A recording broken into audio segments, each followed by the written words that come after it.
Hi again, welcome back to Sounders Roundtable. I'm Tony Ventrella at Top Pot Donuts here on Kayla, Queen Anne, Matt Gash, Arlo White.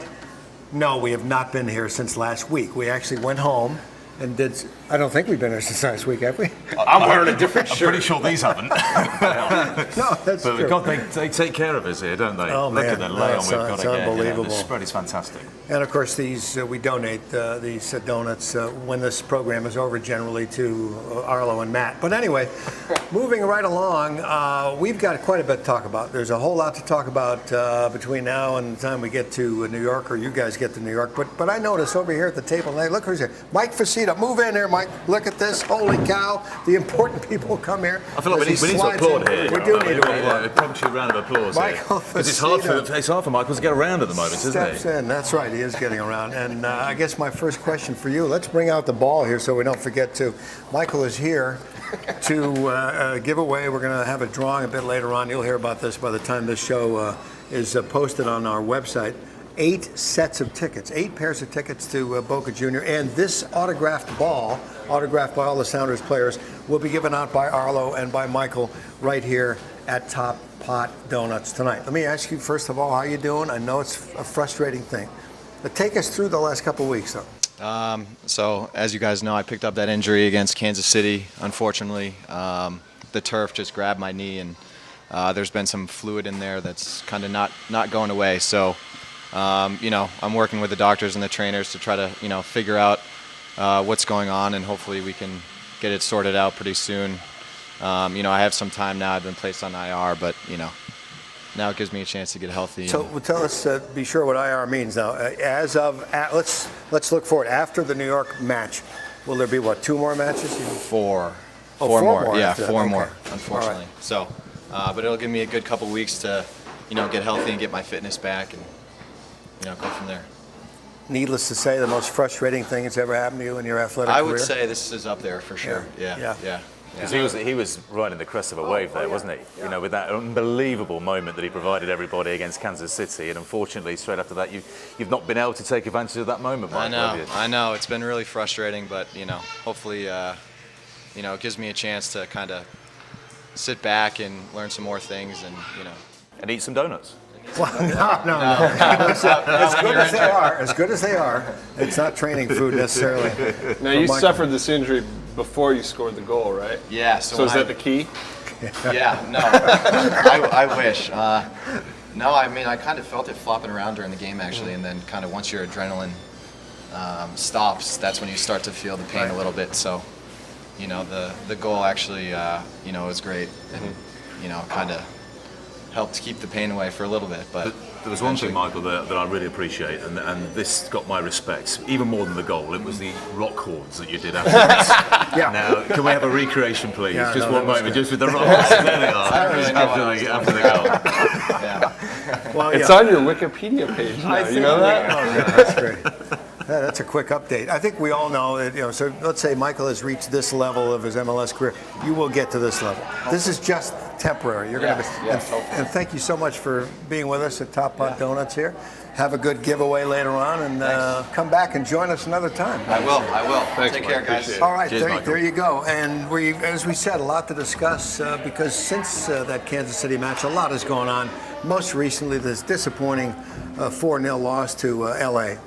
What happened in a nutshell? I think we all... Well, I noticed Arlo was very discouraged after that game, not because of the Sounders, because his England team is in trouble come the World Cup, aren't they?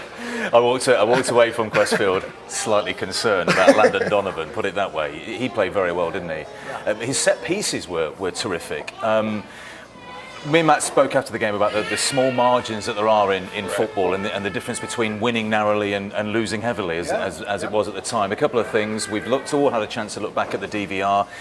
The offside decision against Montero, which was clearly wrong in the first half. The Marshall header, he would like that Tyrone, he would like that back. That would have been 1-1. Instead of 2-0 because Omar Gonzalez went down the field and came up with a fabulous header from a Donovan corner kick to make it 2-0. And after that, there was a sense of capitulation. And I think that's what has perhaps concerned the hierarchy of the club. And not to mention a goal that Casey gives up that he doesn't give up twice in his whole career. You tell me or name me or point to me a mistake that Casey's made anywhere near that in the 40-odd games that he's played for the Sounders, and I'd give you the plate of donuts, Tony, because they just don't happen, do they? And the vicious swerve on that ball as well. These modern footballs are different to how they used to be 5 years ago, and they do move dramatically through the air, and it just caught Casey out this time. So I think it's safe to label this a fluke for now and we move forward. Now, possibly another once-in-a-lifetime thing happened, the refund, and that's been talked about all week. Adrian Hanauer gets the owners together and says, let's give something back to the fans. What's your feeling, and what's the response been by the fans? It's really been split, and I think, for as many people that are excited that the club has stepped up and said, this isn't what we intend to put on the field. We never plan to have a result like that or a game played like that.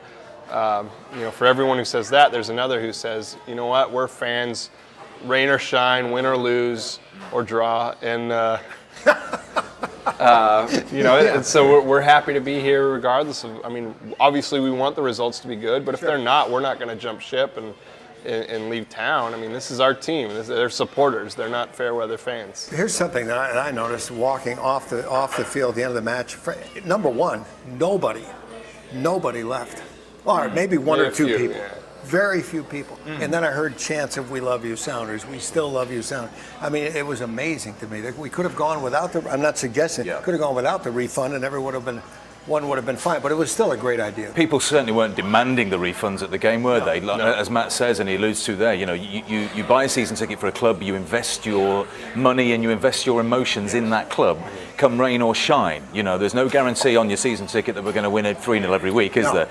And likewise, there's no money back if you lose 4-0. But the club has decided to do this, and the fans are split about it. But it's a great gesture. It's born out of goodwill.